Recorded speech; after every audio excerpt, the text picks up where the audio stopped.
If your life sometimes feels like a never-ending series of hard choices, challenges, and drama, if it feels like you're constantly fighting an uphill battle, this video is for you. Let's put this out there right from the start. We all make mistakes, and nobody is perfect.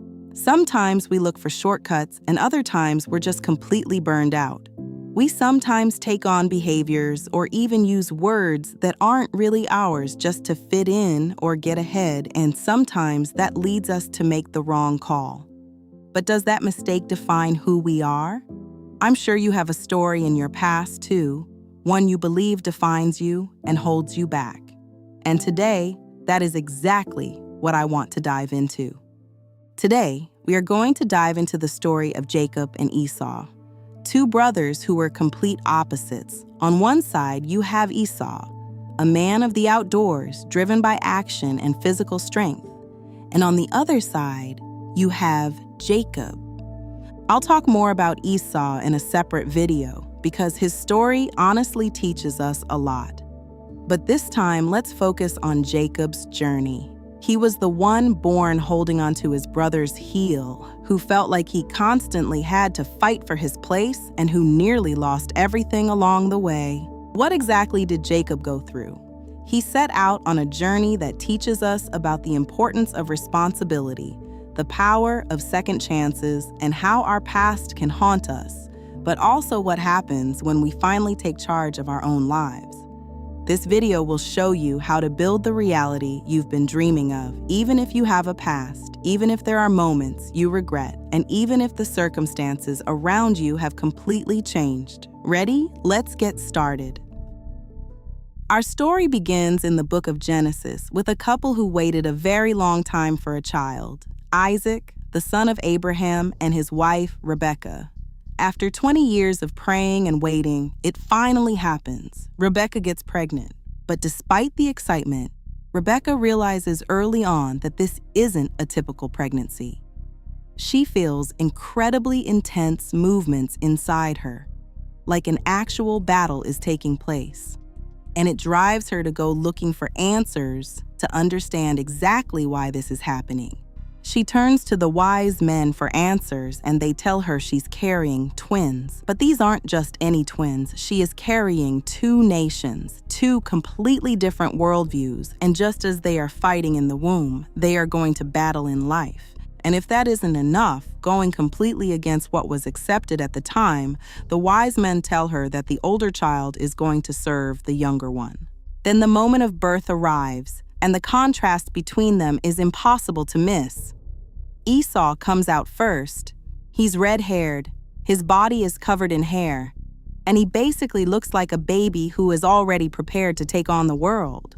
Right after him comes Jacob, with his tiny hand gripping his brother's heel, as if even at the very moment of birth he was already trying to get ahead of Esau. The two grow up to be complete opposites. Esau is an outdoorsman, a rugged hunter, a man of action and power who can even be ruthless when he needs to be. His father admires his masculinity and his ability to put food on the table, making him Isaac's undisputed favorite son. But what about Jacob? He is a thinker, a man of the mind. He stays close to the tents and remains by his mother Rebekah's side throughout the years. If we bring this back to our own lives for a second, Esau is that guy who was dealt a winning hand. He's strong, bold, ready for action, and adored by his father. I'm sure you can think of people just like that. People who seem to have everything handed to them, even when it feels like they haven't earned it, while you are out here trying to figure things out and fighting for the life you want. I'll pause right here and just say this. We can all find ourselves constantly comparing our lives to others, so much so that we completely lose sight of our own blessings and the good things we already bring to the table. The first major turning point in the story happens on a sad and fateful day. Abraham, the grandfather of the family, passes away, and Jacob is inside the tent preparing a red lentil stew to comfort his grieving father. Right at the exact moment the stew is ready, Esau bursts in. He has just returned from the outdoors and he is exhausted, not just tired, completely wiped out. Some say he was doing things far more intense than just hunting. His body feels broken, his soul feels entirely drained, and the second he sees that red lentil stew, he simply loses it. He begs Jacob for the food, essentially demanding to be fed, and he's ready to give up absolutely anything to get it. Jacob realizes Esau is in a vulnerable moment, spots the opportunity, and agrees to give him the food in exchange for just one thing, his birthright. Esau, a man who lives completely in the present, brushes off the value of his future. He tells Jacob that the birthright means nothing to him, so he agrees to trade away his entire future inheritance, all for a single bowl of lentils. Now, let's pause here for a second. You might relate to Esau, or maybe you completely understand Jacob, but either way, there is a tension here that happens constantly in our own lives too. It's the gap between what we need right here and now and our long-term vision for the future. How many times in our lives do we act just like Esau? We give up on a big dream, a project that truly mattered to us, or even our core values, all because we are completely caught up in what is happening right in front of us, here and now. But then there are the times when we act like Jacob. We push hard to achieve the big things, but we sometimes lose sight of the real impact of our actions, never stopping to ask ourselves if that grand future is going to come at a heavy price. It is a dramatic tension. In life, sometimes we choose the bowl of lentils, and other times we play the long game. Sometimes we are Esau, and sometimes we are Jacob. Years pass, and Isaac is now an old man. His eyesight has faded, and he is blind. Feeling that his time is coming to an end, he calls for his oldest son, Esau. He wants to pass on his inheritance before he dies, so he asks Esau to go out, hunt, and prepare his favorite meal so that he can give him his blessing. Now, you have to understand, this blessing is about so much more than just kind words or passing down a large fortune. It is the transfer of leadership, tradition, and power. It is the future of the entire family. And this is exactly where the drama escalates. Rebecca overhears the conversation, and she remembers the prophecy she was given back when she was pregnant. She loves Jacob, and she truly believes that he is the one who is supposed to receive the blessing, so she decides to step in. Rebecca pulls Jacob aside and shares her plan. He is going to go in, take Esau's place, and secure the blessing for himself. Jacob is naturally hesitant, and with good reason. He points out that his father will likely reach out to touch him, and since his skin is smooth, Isaac will instantly realize he's trying to steal the inheritance. Instead of getting a blessing, he could easily end up cursed. Rebecca understands his fear. To fix this, she wraps his hands and neck in goat skins, giving him the rugged feel that Isaac associates with Esau. And just like that, Jacob steps into the tent. Isaac is completely confused as he hears Jacob's gentle voice but feels hairy hands. He even says, "The voice is the voice of Jacob, but the hands are the hands of Esau." Ultimately, though, he is convinced, passing on the inheritance and giving Jacob the blessing. And if you thought there was drama up until now, right as Jacob walks out, Esau walks in. He asks his father for the blessing, only to realize it has already been taken from him. Esau lets out a devastating cry, and his rage runs so deep that he vows the second their father dies, he is going to kill his brother Jacob. At that moment, Rebecca realizes exactly what has been unleashed. She knows Esau is fully capable of following through, so she tells Jacob to run as far away as he possibly can. And just like that, the boy who was so used to being safe and protected inside the tent, living right by his mother's side, finds himself fleeing from everything he knows. He is running from his own actions and desperately trying to outrun the consequences. On one hand, Jacob finally got what he had wanted all those years, ever since they were in the womb. But on the other hand, he lost absolutely everything: his home, his mother and father, and his entire sense of belonging and safety. This brings up so many questions. Does the end really justify the means? Can taking on a completely different identity just to get approval actually work in our own lives? And if we do make a mistake, is there a way to fix it, or will it just haunt us forever? Let me tell you something. Jacob is now heading out on his own journey, and in just a moment, he is going to meet himself, who he truly is, for the very first time. Jacob, a man who was completely used to a life of safety and protection, is now walking deep into the desert. He feels the freezing cold of the night and the blazing heat of the day. And for the very first time in his life, he has absolutely nowhere to go back to. When he finally tries to sleep, he has to rest his head on hard stones. We can all relate to a moment like that. Think about a time you had to make a really tough call. Maybe you quit a job you'd had for years or walked away from a relationship that just hit a dead end. Even when you know you made the right choice, it still takes a toll, at least at first. Suddenly, you're completely on your own, feeling exposed and totally vulnerable. But here's the thing, those are the exact moments when you are the most open to real change. Jacob falls asleep on those stones and has an incredible dream. He sees a ladder resting on the ground, reaching all the way up into the sky, with angels going up and down. In the dream, he hears a voice telling him, "I am with you and will watch over you wherever you go." That dream is a powerful reminder to Jacob that life is about so much more than schemes and rivalries, and that there are far greater things at play. When he wakes up, he realizes that even in the most lonely, uncomfortable, and painful places, there is meaning. This connects directly to our own lives because we often think the light is only found in our successes. But the truth is, there is light in our failures and our struggles too. We just have to be willing to see it. And just like that, from this moment on, Jacob realizes he is no longer running away from his past. He is finally walking toward his future. Jacob keeps walking until he reaches Haran. He is thirsty, heads over to a well, and that is exactly where he meets Rachel. His heart opens up instantly. He is willing to do absolutely anything for her, so he goes to her father, Laban, and asks to marry her. Laban agrees, but on one condition. Jacob has to work for him for 7 years in return.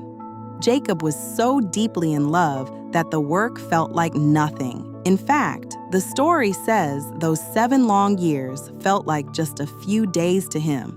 It's amazing how having a massive, meaningful goal can give us the strength to push through hardships that would normally break us. Now, I know I promised you drama, and here it is, a powerful reminder that our past doesn't just disappear. On the wedding night, Laban completely tricks Jacob. The woman under the veil isn't Rachel at all. It's her older sister, Leah.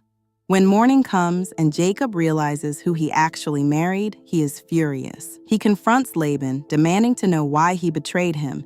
But the answer Jacob gets leaves him completely stunned. Laban tells him that in their culture, the younger sister simply cannot get married before the older firstborn sister. Yep, that is exactly what Jacob did to Esau. He tried to flip the natural order to take the birthright, and now it finally hits him. There are rules in life, and just because he managed to manipulate them once doesn't mean he can do it again. But this time, Jacob doesn't run away. He still wants to marry Rachel, so he stays right where he is and commits to working for Laban for another 7 years. Over that time, he builds a family and accumulates real wealth. He learns the true meaning of perseverance, and he finally stops being a mama's boy. Jacob transforms into a man who builds his own empire through sheer hard work, someone who finally knows how to overcome challenges on his own. 20 years later, Jacob is a wealthy man with a large family, and he decides it's finally time to go back home. But despite all his success, he is still terrified of his brother Esau. He gets word that Esau has gathered an entire army to attack him the second he arrives. Jacob is scared, and with good reason. He prays, he sends gifts ahead, but ultimately, he finds himself standing completely alone. He goes down to the river and falls asleep. That night, he wrestles with a mysterious figure. Some say it was an angel, while others call it his own inner voice. He battles this figure until the sun comes up, returning to his family injured and limping, but he still refuses to give up on his mission. Jacob has fundamentally changed. He realizes he no longer needs to disguise himself as someone he's not. He doesn't need to scheme or manipulate anymore. He just wants to return to where he belongs, fully accepting that he might have to pay a heavy price to do so. Then Jacob comes face to face with Esau, and the unbelievable happens. Instead of drawing his sword, Esau chooses to embrace him. Instead of bloodshed and war, there is a profound moment of reconciliation and forgiveness. Jacob bows to Esau over and over again, and in that moment, he finally understands. The hardest battle he ever fought was the one against himself and his own fears. By finally building up who he truly was, he managed to create an entirely new reality. So what actually happened in that moment when Jacob and Esau finally embraced? Jacob realized that he had built an entirely new reality for himself. His past didn't just magically disappear, but he had changed. He had become a family man, someone who had built his own life and his own success from the ground up. And now, without the safety net he used to rely on, and without hiding behind anyone else, he was finally able to close the loop on his past. Building a new reality isn't some magic trick that happens overnight. Sure, it doesn't have to take 20 years, but it is a process. It requires us to stop running, step up as the leaders of our own lives, and sometimes pay a real price to go above and beyond.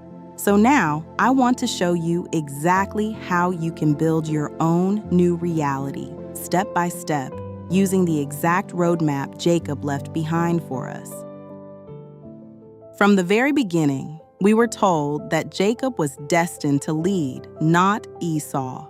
He had dreamed about it his entire life, but no matter how deeply he wanted that blessing, he couldn't get it as himself. He only got it by playing the part of Esau. He literally had to put on a disguise and pretend to be his brother just to take something that wasn't naturally his. And honestly, this happens to all of us. We try to fake it. We start mimicking how other people act. Maybe it's a successful coworker, or maybe it's a famous celebrity, and we try to become exactly like them. The problem is, that is simply not who we are. You can change your wardrobe, tweak the way you speak, and completely redesign your outer shell. But deep down inside, you are still exactly who you are. The very first step in building a new reality is understanding this core truth. You cannot change your destiny or your environment just by putting on a different set of clothes. If you want to create real change, you have to be willing to change something from the inside out. You have to be brave enough to face who you truly are, to own your mistakes, look honestly at your environment, and finally, recognize your own unique strengths. If you truly want to change your reality, the very first thing you have to do is get completely honest about where you are right now. You can literally stand in front of a mirror and talk to yourself, or just try to strip the situation down to its bare bones. The only thing that actually matters is reaching the point where you are finally ready to change something within yourself. Building a new reality demands internal change. Even if you think you are just making a simple, practical move, like moving to a new house or city, something deep inside you has to shift. It is going to be genuinely different, and yes, that comes with a real price. But here is the secret. If you accept that and are willing to actually pay that price, the entire process becomes so much easier. Once you feel ready to make a genuine internal change and stop just playing a part, you have to actually get moving. Jacob set out on a journey deep into the desert. Today, people might picture that as some sort of exciting adventure, but the reality was brutal. He had to survive extreme heat, freezing cold, and literally sleep on hard rocks. In our lives today, those rocks might look a little different, but they are absolutely still there. The point I'm trying to make is this: if you genuinely want to change your reality, you have to be willing to step completely out of your comfort zone. You have to accept that sometimes the process is going to feel exactly like sleeping on rocks. Let me give you a few examples. If you want to build a business, your rocks are going to be staying up late to learn new things, sacrificing your free time, and having to pass on hanging out with friends. If you want to get in shape, those rocks are the sweat and the sheer physical effort, not just pushing yourself when you happen to feel motivated, but committing to it as a lifestyle.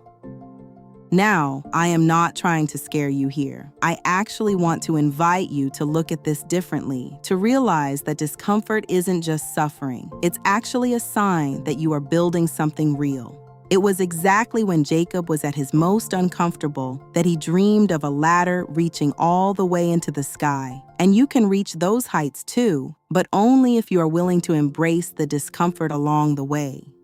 Now, there is something really important I need to point out. You might be listening to this and thinking, I'm already uncomfortable right now, and that's exactly why I came to this channel, to change something. But the truth is, a lot of people would rather sit in their familiar discomfort than go through the messy process of actually changing it. Change is never easy, and the discomfort of stepping into the unknown hits you almost instantly. But the payoff can be absolutely extraordinary. And when your life finally looks different, the best part won't just be the change itself. It will be knowing that you built it, that you get to take full credit for creating your own reality. For all of this to happen, you need to set a goal that is actually worth waking up for. A goal that gets you out of bed early in the morning, makes you willing to skip a night out, and drives you to put in the extra hours of learning to make it happen. Think about it. Jacob saw Rachel for the very first time and just fell completely in love. He was willing to work 7 years for her and then another 7 years after that. Rachel was his why. The truth is, she was so much more than just a woman he loved. She was the catalyst that helped him build himself into the man he became. Now, just between us, life isn't always going to be simple or easy. Even if you get the body you've always dreamed of, find the perfect relationship, and never have to worry about money again, life is still going to throw challenges your way. But that doesn't make it a bad thing. In fact, it's the exact opposite. You want a life that challenges you and gives you a real purpose. You can create a vision board, or you can just close your eyes and imagine exactly what you want. The only thing that actually matters is that you clearly define your goal. If that goal is strong enough, you will be willing to do absolutely anything to achieve it. And not only that, you will actually feel like that goal is bringing you to life. Jacob worked for 7 long years, but to him, it felt like just a few short days, because he was so completely devoted to Rachel. Whether your goal is stepping into a better career, getting in shape, or building a healthy relationship, the principle is the same. If you genuinely want it, the effort won't break you. Every action you take will only make you stronger. The final step Jacob had to take on his journey was making peace with his past, so he could finally create space for his future. Ultimately, after 20 years away, Jacob went back to Esau and asked for his forgiveness. He didn't try to justify his past actions or make excuses, and even when Esau chose not to draw his sword, Jacob still bowed down before him out of genuine respect. Just between us, we all have things in our past that we aren't exactly proud of. But you have to understand that it is time to finally make peace with those messy parts, to forgive yourself, forgive others, and be willing to ask for forgiveness. If you truly want to build a new reality, you simply cannot be at war with your past. If you don't look the way you've always dreamed, or if your body is out of shape and you have some weight you know it's time to lose, stop being so angry at yourself. If you try to make a change while constantly reminding yourself of everything you hate about your body, you are just going to stay stuck exactly where you are. If this sounds familiar, my advice to you is this. Start by actually loving the body you have right now. Buy clothes that flatter you and make you feel confident, and while you are feeling good in your own skin, start putting in the work to change. If you feel like you've spent your life stuck in negative or toxic relationships, you don't need to constantly obsess over what you did wrong. And you definitely need to stop telling yourself the story that you just attract bad people. The very first step is to forgive yourself for the time you feel you wasted. Once you finally let that go, you will be open and ready to receive a completely new, healthy relationship. To build your good future, the beautiful reality you deserve to live in, you need to acknowledge your mistakes, but not let them control you. When you make peace with your past and tie up loose ends, it stops controlling you, and you can direct your energy toward building. The moment Jacob stopped running away, he built an empire. It wasn't thanks to his mother, who protected him, and it wasn't because of his father's blessing. He agreed to go through the journey, from disguising himself as his brother, to sleeping on rocks, all the way to asking for forgiveness. Your reality is waiting for the moment you stop pretending and start building something extraordinary, something special, just like you. And now, I invite you to let this message resonate and define the reality you are creating for yourself. So what is it that you want to change in your life? What are you willing to do for it? And which part of today's message spoke to you the most? Let us know in the comments. You are in good company, and when you put it out there, things start to move.